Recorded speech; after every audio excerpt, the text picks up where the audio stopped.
Hello, everyone, and welcome to Spill the RT, episode 85. I'm Eamon Shanahan, and I'm here with Josh Stein. Hi, Josh. Hello, Eamon. Can you believe it? 85 of these things. 85. 85 episodes. I'm And kind of look, amazed. I'm wearing glasses now as just a given because, that's what happens when you get old. Have you started to go gray yet, though?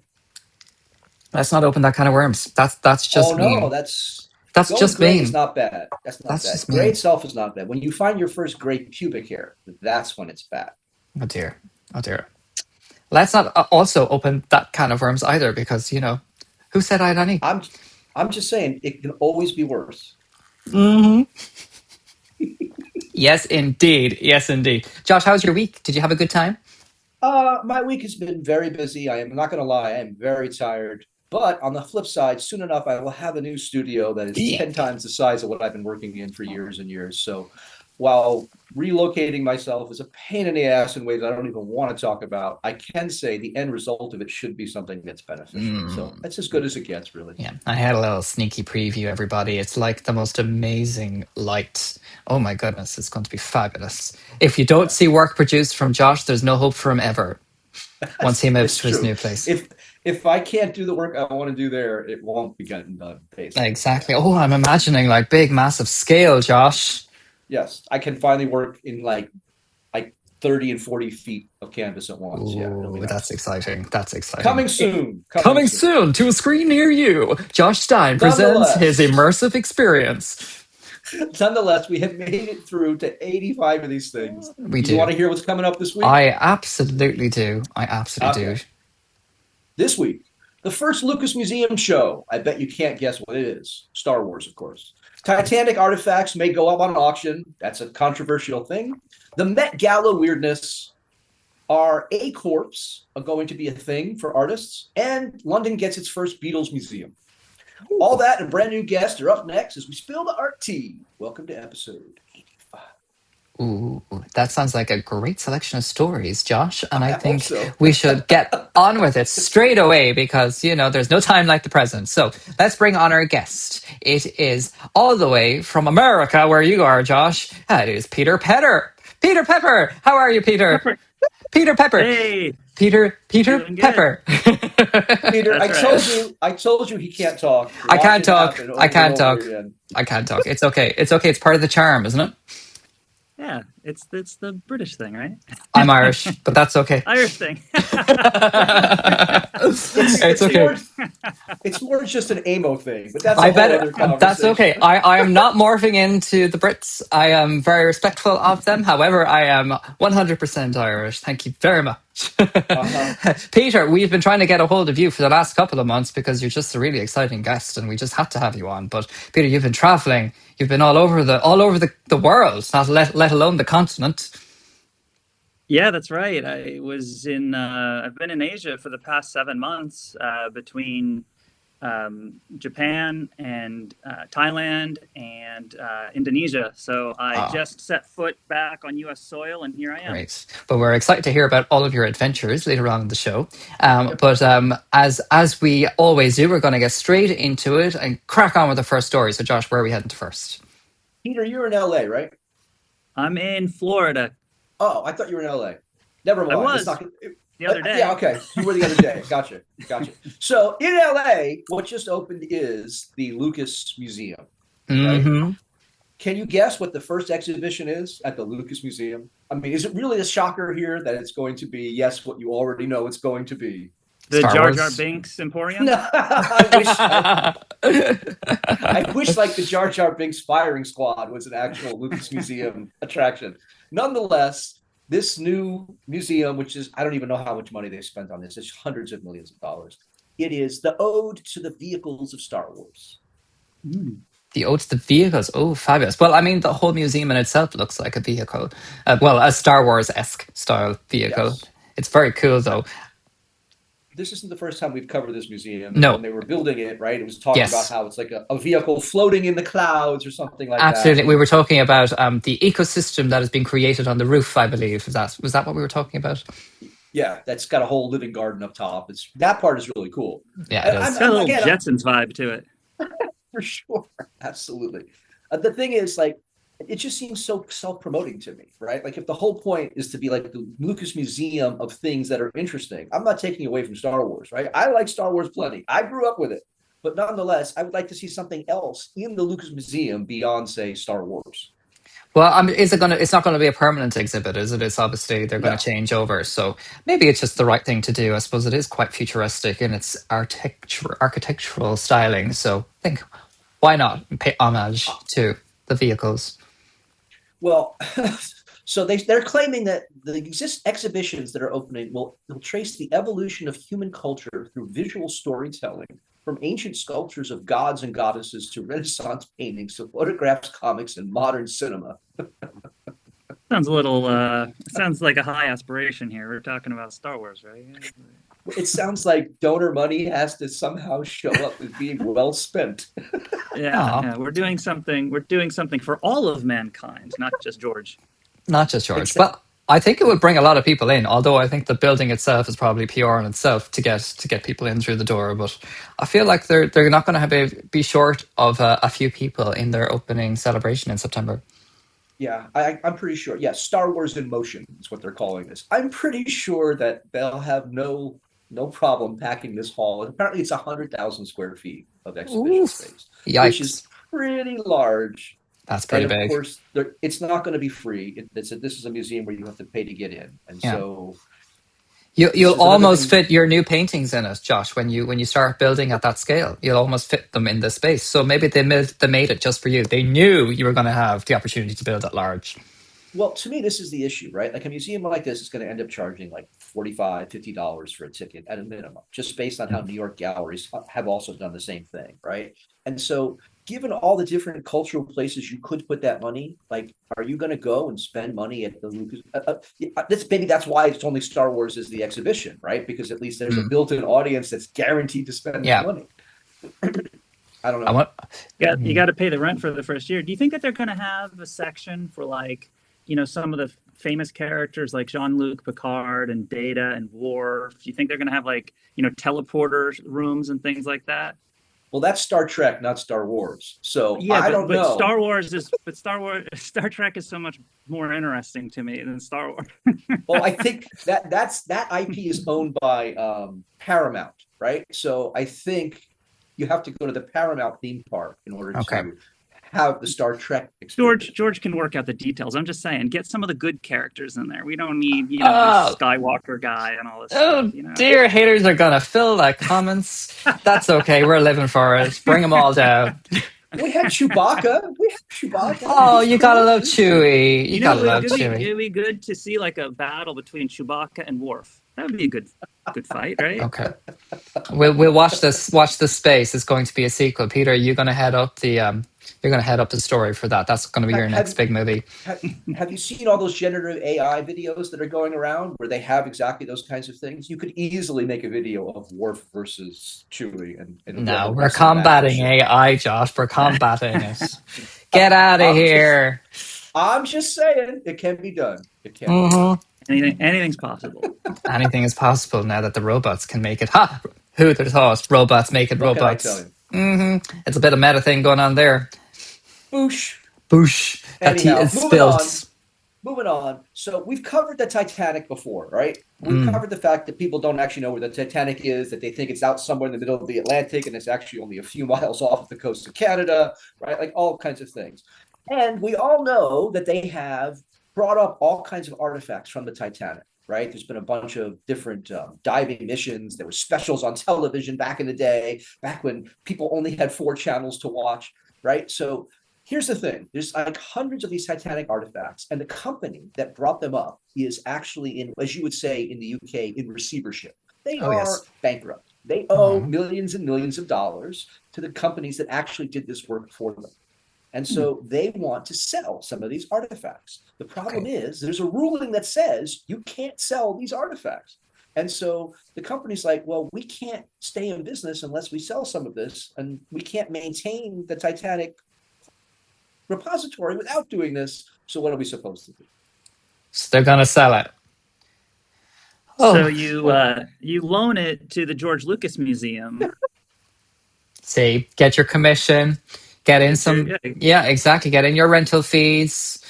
Charge a huge amount of money. Yeah, absolutely. No, we'll sell it, get rid of it forever, and never be able to get it back again, because the people who are going to want to have it then afterwards are going to make more money on it. So they're going to sell it for more, and then they're going to lose even more money. And Well, the reason this caught my eye was we've seen before that museums have started to sell off parts of their private holdings in order to fund new acquisitions and to pay for infrastructure improvements. And right, like it's just Hobson's choice. If we don't sell some of this, we don't have the money to maintain others and to bring in, et cetera. And so the folks who are like running the Titanic repository are saying basically, unless we sell off select pieces, we can't maintain this repository at all. And so it's like, well, what are you supposed to do? Maybe find a venture capital. I don't know. Maybe Jeff Bezos with a few extra billion hanging around. That's our next story coming up, by the way. But if the Titanic, if the Titanic repository goes out of business, I mean, why do I care? I think we've kind of made a big deal about the Titanic. It has a big brand and everything, but why do we care? well, if you look at the image here on screen, you can see that they've got a really cool cup for sale. I feel like we should buy it as an asset and then use it in all of our future promotional material. So it's the new brand for Spill the RT. You know, why not? Well, if you think about it, the Titanic kind of marks the end of the first Gilded Age, right? Of course. A Gilded Age, like the second Gilded Age that we're in now, it's more about the puffery than the reality. Right. And so the Titanic, the reason that people remember this thing as a supposedly unsinkable boat was it had been designed in a way based on hubris that didn't take into account something that would like easily punch through multiple of these compartments underneath the boat, which is why it ended up being sunk. So it wasn't like it was unsinkable. They just couldn't get their minds wrapped around the fact that how they were looking at things wasn't what reality actually was. Sounds like the Gilded Age to me. Sounds Josh, like are you hinting at parallels to today? I can't imagine how I could possibly. Never. He would never do such a thing. So I think the reason that the Titanic has this resonance is it's like this echo from the past or something that we're like, it as always happens, it's been corrupted. It used to be a warning, and now we turned it into something that's a spectacle. And that's the whole point, that it's another Gilded Age. And guess what? Everything else can become spectacle again until that balloon pops, as it inevitably will. True. But I mean, like, that's what we have history books for, right? Like, does the teacup selling for, $750,000, does that, like, make it more important? I'm not sure. What I think you're pointing out to a key but different question, which is how do we determine cultural value in the first place? Right? Like, what is it that we should be preserving? Is it these remnants from the Gilded? This is what you want the future to remember of us, that we preserve these things? What about the stuff that we're making? Right? And what if you need to sell some of that stuff in order to bring in the new stuff to preserve? Like, that's the issue that museums are constantly dealing with. That we have to sell off parts of our past in order to make room for the future. There's like, it's not just like that there's not infinite money, there's not infinite space. So it's like, where are we supposed to put this shit unless we get rid of some of it? And I can certainly, as I'm moving, believe me, I'm like, holy cow, I can't believe how many goddamn canvases I have. I got to do something about this. Yeah. Time to give art away. Absolutely. I think what Peter was saying earlier, though, it's all about a bit of creativity. So rolling on to the next story, which is we're rolling. Met Gala. We're rolling like a big rock. Titanic sunk. But it's in the bin. I brought up Jeff Bezos for a reason, right? Because the big controversy about this year's gala is it's been hijacked by someone with like more money than God. And I found really interesting, the people who were lauded for their costumes this year were all wearing masks. And I thought that was a really interesting thing, that in the context of a man with too much money buying the gala, essentially, people showing up who don't want their faces seen, but are still at the gala. Interesting. I think we have a perfect example of that there. Here we go. Here's Katy Perry with her mask. I mean, you can't even see her face. But I mean, if they were going to make any level of boycott, surely they would have just not gone in the first place. Well, and there are a number of artists who literally boycotted there were. Simply, right? They were like, I'm not going to be associated with this whatsoever. But I just found it interesting that again and again, because typically the Met is about the costume, and this was over and over again about the face being obscured, the face being morphed, the face being changed. And is that a reaction to the surveillance state that most of us feel like we exist within in the United States currently. I think certainly that might be part of it. Hmm. But I also thought it was like, well, I want to go to this, but I don't want really people to know that I was there. But Yeah. as recognizable as individuals as they are as celebrities, because they're all like the A-list celebrities that get to this event every year, they're not going to be known. But I think they're making a statement by putting the mask in a very literal sense. So yeah, it's questionable. They just want to be robots so that like we forget what they look like so they can send the robots in next year and not have to do it. Like, like having to put the gala on your calendar and show up, just send your analog there to do it for you, and if you get the mask started now, you don't got to worry about next year. Yeah, absolutely. Who's this? This is she was wearing the I can't think of her name now. She was in the oh lol. Isn't that what's his name from The Office's wife? Why can't I think of her name? She's in American I Horror don't. Story a lot. I can't think of her name. Anyway, it doesn't matter. She's wearing these eyeglasses, but they're in the shape of a dollar bill, probably $100 bill, knowing them. I, But yeah, it's quite interesting. Another form of mask. And also, we've got one more mask here to show you, which is not really a mask, but it's a morph suit person that's hanging over the shoulder of this. So it's almost right. like that kind of watching and And again, this is a voyeurship. person. This is that particular person. I believe this was their seventh time at the gala, right? And so they obviously there's a conscious choice being made here. I wonder who's the shadow figure on my back. Why am I wearing the dollars on my eyes? Mm. Like Oh, we to were me, talking there about was this like one. Yeah, I see what you mean with the surveillance kind of perspective. and it's not just surveillance, right? It's these mega billionaires who are making decisions that are affecting all of us, and it's a very small coterie of people. Yeah. Yeah, it's a little bit tough. She's wearing these dollar bill glasses, in an outfit that probably what 100 something $1,000 outfit. It's like, okay, well, I take your statement, like, oh, Yeah. you're protesting, you're Pot kettle. Well, that's the issue, right? Like if you show up for this, even if it's a quote unquote protest, you're still participating in the spectacle, right? And Mhm. that's why the people who chose not to be there, that's the actual protest. The problem is that Mm. protest of absence, since there's still people showing up, unless yeah. everybody Mm. chooses to not show up, the absence isn't necessarily noticed or seen. But it's all So Yeah, now about by the bringing everybody up, designers, don't you know? It's all about the designers. next I year am everybody should show up just wearing the Green Man suit that Charlie Day wears in Always Sunny in Philadelphia. Just everyone wears Yes. Charlie Day's Green Man, and then your protest is effective then. Love it. Love it. Any day that Charlie Sheen will come up into this. Or Charlie Day, not Charlie Sheen. That's a whole different ball game. Absolutely not. Get in the bin. Get in the bin. Anywho, that tea is spilt before it destroys any other dresses. Go on, so smoothly move in the next So direction. watch this though, but there is a connection here. So artists, in the context of money, right? Artists in the context of having to deal with business, have this Mhm. issue of, well, how do I get paid? What kind of corporation or financial organization should I create for myself? Should Mm. I be a sole proprietor? Should I create an LLC? So there's an attempt now to create what's called an A-Corp, right? By the way, there's another thing called a B Corp. Back when I was in wine and I had a nonprofit winery, I was in the process of filing for B Corp status, where the whole idea is that you're creating things that are not about like financial value in the same kind of way. You're creating it in a different kind of exchange method, right? And so it's the same thing for artists. If A-Corp would like be the streamlined process, like you don't have to get a lawyer, you don't have to deal with anything. You basically go online, fill out a form, pay your couple $100, and voila, you now are an A-Corp. And you And would say, well, why is this necessary? If you're Peter, I'm sure you know about this. If you're doing anything in public where you have to like get insurance and where you could potentially have liability, you don't want personal liability, right? You have to have a buffer between you and the world. And the Right. A-Corp now is a way to do that. oh. And so is it that like anybody who's got this A Corp registration that they will have access to all of these different kind of business So resources?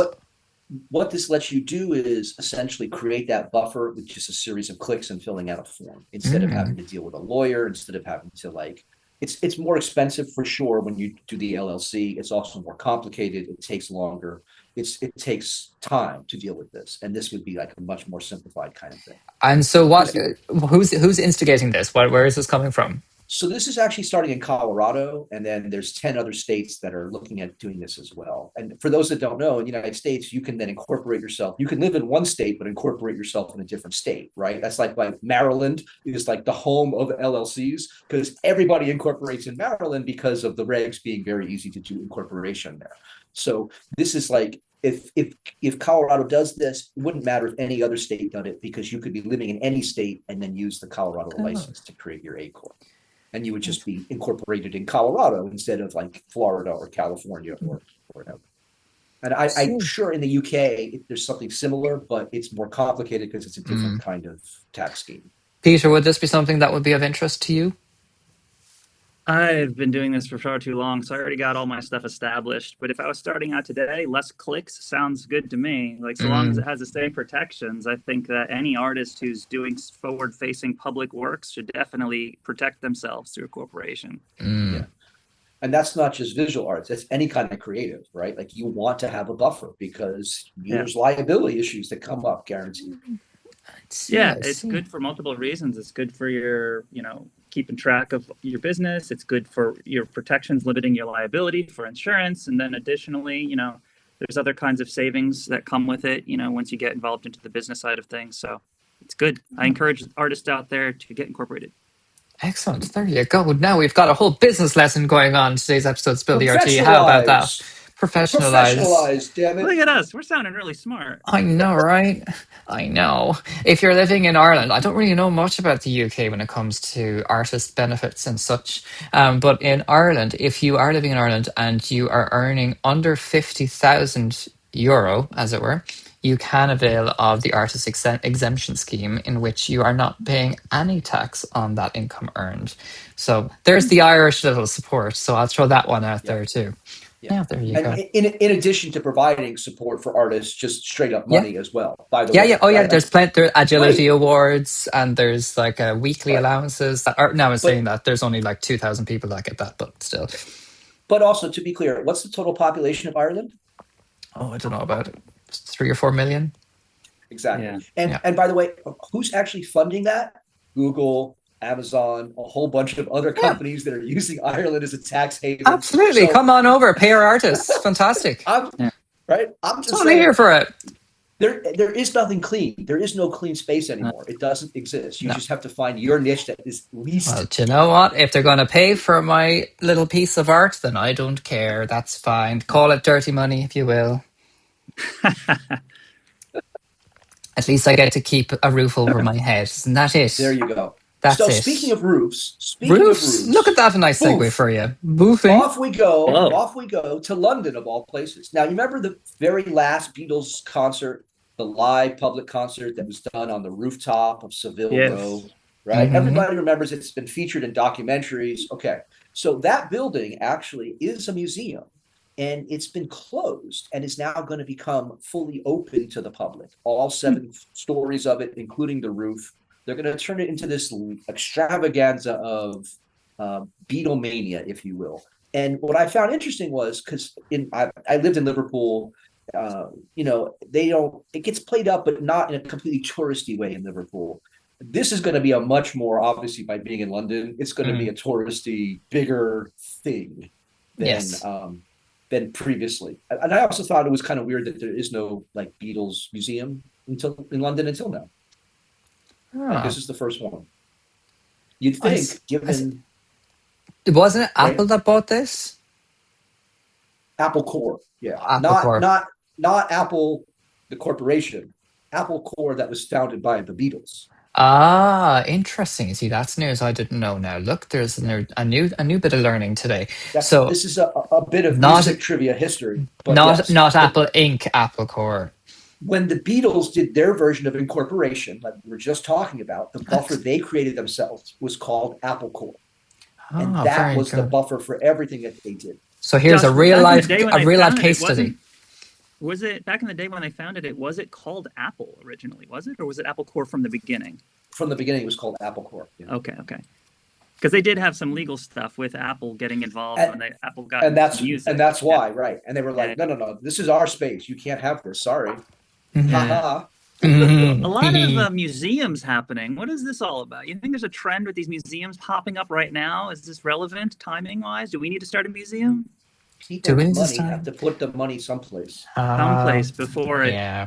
Ooh. Well, what's happening that we've been talking about this now for a number of months is there is a push back into analog experiences that they're True. mediated by digital, but they're partly at least analog. And so I think people are looking for return on their money in different ways. And one of the ways of doing that, if you can afford to do it, is Yeah. invest, say, hundreds of millions of dollars into a physical property that over Mhm. time will return billions because of tourists, right? Yeah. Like If it's Yeah. ticketable, then it's worth doing.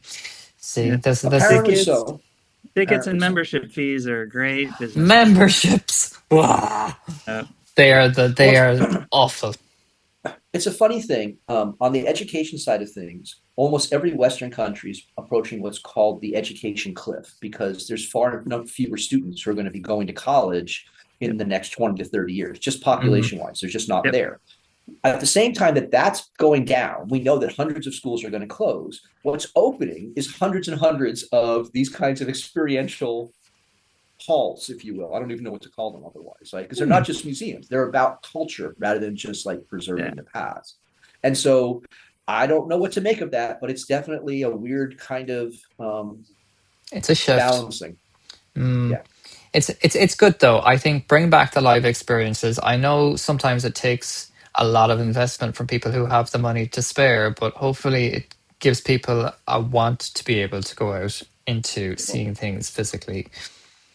Yeah, it seems like that the reason that a lot of these live experience things are popping up now is because everybody's betting on the fact that everyone's going to have a whole lot more free time that they're going to have to fill because they're not going to Mm. be having jobs anymore. working. Right? Yeah, Yeah. exactly. But how do they go to see the events if they've got no money to pay for them? If Well, they I get think they'll be working membership. at these. No, they'll be working at these amusement centers, right? I mean, it's just the logic here is that jobs don't get lost; they get shifted in different ways, right? Yeah. Like someone still has to help program the AI, even though the AI is doing the work. Someone still has to help make the robot, even though the robot's doing most of it. Someone's got to man these things, and I don't know that people are going to want to interact with robots at the museum. I think they're actually going to want to like have human docents and have like human Yeah, but interactions. that's our generation's. But you know, people who are coming into the world and who are new are just like this is okay. This is just normal. I don't know. I mean, at least in the U.S., the demographic trends they're going back and buying 8 tracks. They're getting into records. They're like Love it's records. true analog kind of experiences that require uh, absolutely acquiring things, Peter, but it's not new your stuff. grin is going wider by the second. Yeah, because I just have like, because I've pondered this as well. Like, it's very curious to think about, and I think that like a lot of it, it's always stemming from a commercial perspective, right? It's like, Yep. well, why are they gravitating towards these things? It's not because they just woke up one morning and they're like, oh, I prefer this. It's because they've been told that this thing is scarce, that this thing is Yeah. special. Yes. And people still have like a natural desire to like collect and acquire goods, right? It's back from evolutionary times. We just kind of have this in us. And so if you're told like this is your special thing, this is your limited thing, your tangible thing, like I think that people who grew up like with not like with everything on their devices and stuff, when they touch something, they feel like it's theirs and it's tangible, but Mm. like they learned that through like a commercial kind of motivation Yeah. because the labels and the companies needed a new format to like you already get Yeah. Apple and the Google, they took away all of the music money from the artists and Yes. the companies, right? So then you Hmm. had to, how do we get this back? Well, they can't sell albums, They can't sell have to eight tour. tracks. Yeah, you Yeah. can't tour. So it's Yeah. Yeah. like basically like taking back something, but it's all through commercial means. Like Josh was saying earlier, it's like kind of just pick your poison in a way. Yeah. It's hard to get around it. I mean, one of my art projects is literally giving away art, and I've done that now more than 850 times. It is possible to create alternate ways of distributing your work, right? Plenty Mm. of back in the day, free tapes. We would have a show, we'd give out tapes for free. We were not Yeah. charging to give away, right, a 3-song single Yeah. on Yeah. cassette tapes, like because Yeah. we had $300. We had 100 of them made. Hey, this is simple and easy. Because then the next show, we have double the number of people that came back because of it, right? Totally. So like you can do that if you can find ways to support Mm. yourself and not have to rely on selling your art, whatever your art is, to pay your bills. If, however, you're trying to live off of your production, hint, hint, hint, like you do, then what are you supposed to do, right? You have to make your peace with the fact that commercialization is the way of the world. Absolutely, absolutely, and it's like one of these, like we were talking about, like the people boycotting the gala, right? The Met Gala. It's like, well, if you boycott the Met Gala, then your face is not on the cover of the magazine. If you attend the Met Gala and say that you're boycotting it, wearing a face mask or something, well, then we're going to criticize you for not actually boycotting it, right? So you're damned if you do, you're damned. Yeah, absolutely. That's what is always the case with media, isn't it? I think as well, though, there is that thing about having the physical thing. I don't. Maybe that's just because we're innately artists and we like the physicality of something. But I feel like even having a record and having that piece of art that you have created for the cover and that has that is like connected to the actual music, I think is just something that's really nice to have. But I mean, maybe not. But I feel personally, Josh, before you dismiss me, I feel personally it's a nice thing. It's a nice thing to have, and yeah, and you've given that artist that much money. Yeah, again, to me, it's not about evaluation, whether it's good or bad. It's like, what is it? What is it symptomatic of? And it's this question of like, I don't even think the devices connect us, but they also separate us, right? Like you are connected, like we're connected here in a way, but we're not. And I think what people are wanting is the physical of other humans around them, right? And it can still have a device. It's just like I still know people that do Pokemon Go, and they love that because it puts them in public and they're actually interacting with the world, even though they're like chasing these digital creatures. And like anything that draws people in physically, that seems to be the motivation. Yeah. And that's a reaction to the device, whether people realize it or not. And I don't think that's going away. No, I don't think it will, because I think people will want to have more human experiences, and there will still be some level of demand for that. Anyhow, there's our segue. Boof. There's Over our to Peter. segue. Since you just came back from 7 months in Asia, your perspective on all of this. Tell us what you've been doing. Yeah. So I've been back in the U.S. for about 6 days now, and I'll tell you, it was far more it felt a little alien, kind of coming back after being away for 7 months. I was first kind of on the west, in the west here, and then I came back over to Florida, and it's just it's like the differences that you don't notice until you've been without them, right? There's, I'm not gonna get too much into the, like, kind of, negative stuff or whatever, but like there is a bit of like a bit of like a casual kind of aimlessness in some way, and I mean that kind of lighthearted, like, and it's not fair to kind of judge, like I was in Tokyo for most of that time, so like you can't judge like A-class city Tokyo versus like, just some little towns in the US, but it's just the differences in kind of like the way that people like perceive themselves as part of the society here. Like it's a lot of I'm trying to be like light with it, but like it was kind of jarring. Like the homelessness and the mental health stuff is like really, really, really present when you're away from it for a while, and then you're put back into it. It hits you, and it's jarring. What was happening in Japan for you? What were you doing in Japan? So I was working on some musical projects, networking, and kind of putting together a band over there. I'm going to start to perform in Japan, and so I'm working with some folks over there to get a Japanese band of mine together over there.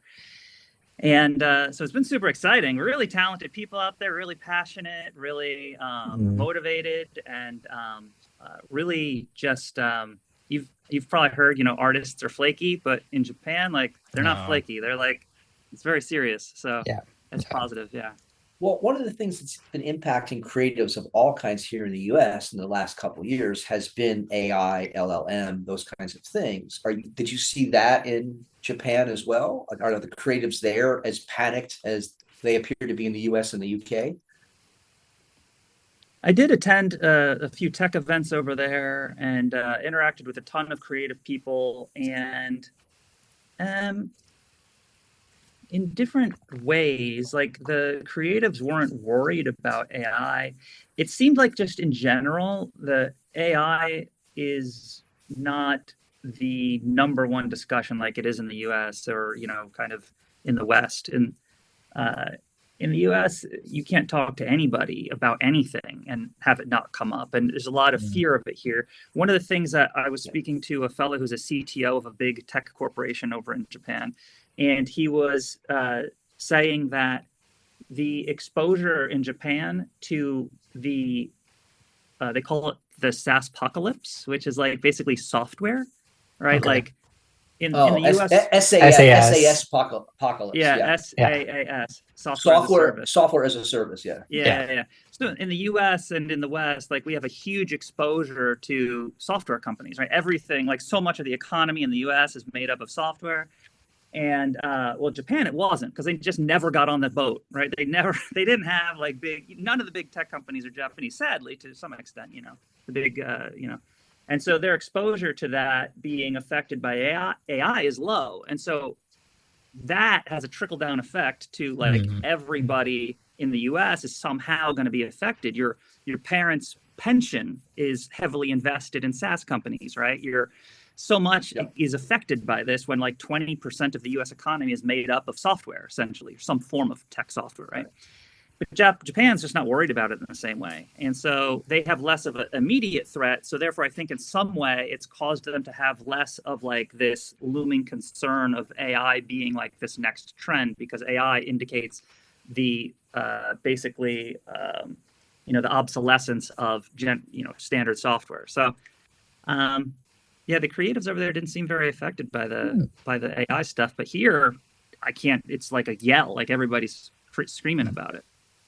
Well, it's because creatives are still getting jobs, but the number of jobs that are available are minuscule compared to what were, and like entire trenches of entry level are gone unless you have experience, right? Like the reason I have a current job I have is because I'd already had many decades of experience. Where I'm coming in as a copywriter on day one today, no one would hire me. Oh yeah, because they don't need a 22-year-old graduating from college as a copywriter. They have AI that will do that. And definitely. but I think like that aimlessness that you're talking about, that sense of like ennui as a malaise, ennui for sure. But that's again very Gilded Age, very when we think of like Kafka, that's coming out of the European version of the same kind of, we don't know where we're going. This feels like a generation that's lost. Man, that stings, but I feel you. Yeah. And I think what's scaring people is we're used to thinking that it's like one generation, but it's actually, at least in the US, it's affecting 4 generations at once. For sure. It's affecting everybody. Yeah. And so people are like, holy shit, what is this going to look like a year from now? Well, I have no idea. Yeah. I'll give you a quick, I'll try to make a quick anecdote here. I was just explaining to one of my creative friends in Japan, like, because there's this trend right now, kind of along the lines with like the museums that we were talking about earlier. There's a trend with big companies getting involved in creative studios, right? A lot of these big corporations are like buying creative studios, which seems weird. Why would they do this, right? Until you go back to what we were talking about before, which is that they expect nobody to have anything else to do. And so if nobody has anything else to do, then you need to be creating content to feed these people, to keep your perspective, your brand in a positive light, right? Because basically content is going to be the thing that like keeps you relevant or keeps you in the good graces of the population. So it's, it's kind of scary. Yeah, and I wonder, like, how long will it be before that's just going to become so saturated that it's just going to become worthless? Maybe, yeah, but you figure, out of a 24-hour day, 8 hours of that is sleep, and then prior to self-driving cars becoming a thing and AI becoming a thing, like about an hour on average in the U.S. used to be consumed by Doom scrolling. commuting. commuting in your car. Yeah. And then and 8 hours was generally at work, right? And so then you had 7 hours of your own time, and 7 hours of your own time, about 5 of that, for I think the average American, was probably consumed by some sort of entertainment, right? Yeah. And so now you've just opened up an additional 16 hours of time that needs to be filled. So you've like tripled, you've 3x'd the amount of time that you need to fill with something. Yeah. Hence Well, museums, content. I mean, I think what we're seeing is more a race to the bottom, right? The sloppization, like content used to take time to create. Content used to have writers that would pre-plan it, right? Like a lot of work would go into stuff. Now stuff is being generated literally in real time, to the point of being, like I say, just like it does become kind of like white noise. I think that also there's a feedback effect there, right? People stop expecting things, and then their brains start to atrophy. And then since their brains have atrophied, they're not expecting much, then you can give them even less. And then, right, eventually it's just like, Yeah. just stare at a screen, just Yeah, you stare at the screen and you bust the diamonds or the bubbles or whatever yeah, that's that is, and then you go to the George Lucas Museum and feel like you've had your cultural fix for the week, and then you go home right. and bust more bubbles. You do, yeah. Or watch a Star Wars film and then play a game, and then like, it's just self-feeding. The issue is, I heard it said on, forget where I heard it. The problem is humans are the problem, right? If you can remove humans from the issue here, society's doing great. The problem is, what do you do with all these humans? Because we don't need them anymore, and so that's the problem. Oh dear. Yeah, I was having a pretty, this is probably a couple years, well, it's probably 3 years ago at this point, but I was sitting downtown here in Florida. I'm in Tampa Bay area. I was sitting downtown. I'm like looking around, and I don't know, I have these crazy dark thoughts sometimes. And I was like looking around like, man, this is sure a whole lot of infrastructure that has to be maintained just to keep us dumb apes occupied. Like, there's like sewers under the ground, there's water lines, there's power lines, there's nuclear reactors, there's all this just so that we can sit there and eat a hamburger on the sidewalk, Yeah. That's very existential. The push to return to office, which remote workers certainly did not want to go, that was not because companies saw inefficiencies because people switched to remote. That was because huge amounts of taxes were drying up because people weren't going to downtowns. They weren't having to park cars. They weren't buying lunches. They weren't spending in these downtowns that had been built around having people come to work. And here's office buildings that are sitting empty, right? Yeah. Like, this is the mall apocalypse times a billion, because we're talking about the offices of the country that are sitting empty. And that freaked out corporate America in a way that nothing else I've ever seen has. And that's like, as soon as they realize that, you got to go back to the office. You got to go, because if the taxes aren't there, well, then how do things get paid for? Yeah. The companies themselves would have to pay for it, and they don't want to do that. Yeah, it really is. It's all intertwined, like we were talking about with the software companies being a part of the economy. You have like CBRE, the big real estate group, and that kind of thing that owns like whatever it is, like 33% of all of commercial real estate in the US. And it's like, once you have leases like expiring or being broken and companies like not showing up, well, like, who holds CBRE? Well, BlackRock. Who holds all of the US retirement funds? Well, BlackRock. So then you have like a whole cascading effect of like negative outcomes. Yeah. Well, here in Napa, the wine industry is a major contraction. And so there's a lot of people who are upside down to the banks. The banks are not foreclosing on them because the banks can't sell the vineyards either. Right? Like, if the person who's in distress can't sell it, why would I want to take the property back and try to sell it either? Right? And so they just renegotiate the terms, because at least that way something is happening for them and it's not just dead on their book. And that's right. When you're talking about people, it's a very small group of people at the end of the day. It's a couple 100,000 people who see the rest of us as just numbers and columns on spreadsheets, and they're making decisions that affect all of the rest of us. We're going dark now. We're going It's very just, it's dark, and just, I'm pulling it's you just, back. it's I'm just pulling the you all truth. back. It's the It's just, truth and it's the ugly truth, but we are a happy, upbeat podcast. So, Peter, before we have to terminate this episode and douse it in some holy water so that we can have a little bit of positivity for future episodes, Peter, give us a highlight of what it is that's coming up for you, what you're going to be excited about in the next couple of months or so. Tell us something cool.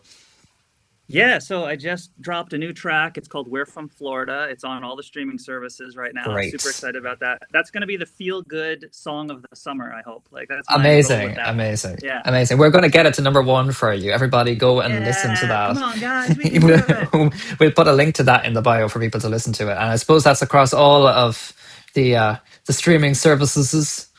That's right. Yep, all of them. And so that's the big Amazing. excitement right now. You can go get that. The music video is going to drop very soon this month. Cool. And then after that, the next big thing that I'm looking forward to is in October or thereabouts. I really am excited to be getting this new blues project that I'm working on Oh, out. It's a total contrast to the electro punk that I helped pioneer back in the day. It's dark and gritty, and I feel like it'll be really it'll really resonate in the fall of this year. amazing, amazing. So, Peter, where do people find out more information about that and other things that you're going to be doing? Yeah, so at Peter Pepper on pretty much all of the socials, and then peterpepper.net, and then yeah, that's where you can get all of my links from there. Amazing. That's really exciting. And you're going back to Japan? I'll be back in Japan in August, September. Cool. I'll be in Germany probably in August. I'll be in Japan in September, and I'll be working on getting my band together out there so we can start playing out there. Amazing. We are so Nice. excited to see what's happening next.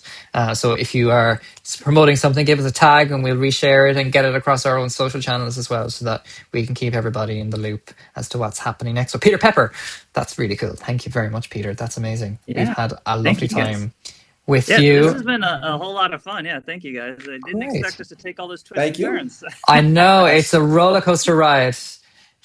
That's what we do. That's why we Yeah. tell people, don't prep, just respond. Don't prep, just respond. And for those listening or watching on whatever platform that you are doing so, you never know what you're going to expect with Spill the RT, you know? So you just have to tune in every week just to see on a Thursday. True. Uh, Or you could share, like, subscribe. you could send it do to that. your You could do that. friends. I even have a little button for that and everything. Look. Oh, there you go. It's down there. How See cool. that? You can leave a comment. You could That'd leave be a comment. better. Yeah. What were we negative about there earlier? Sorry. What weren't we negative about there earlier? Anywho, leave a comment in the description below. We'll have all of the links that you need, and we will connect with Peter across everything over the coming few weeks as well. So do stay in touch. But until next week, I'm afraid that's all we have time for. So stay spilling tea, stay creative, and we'll see you next week, folks. Bye for now.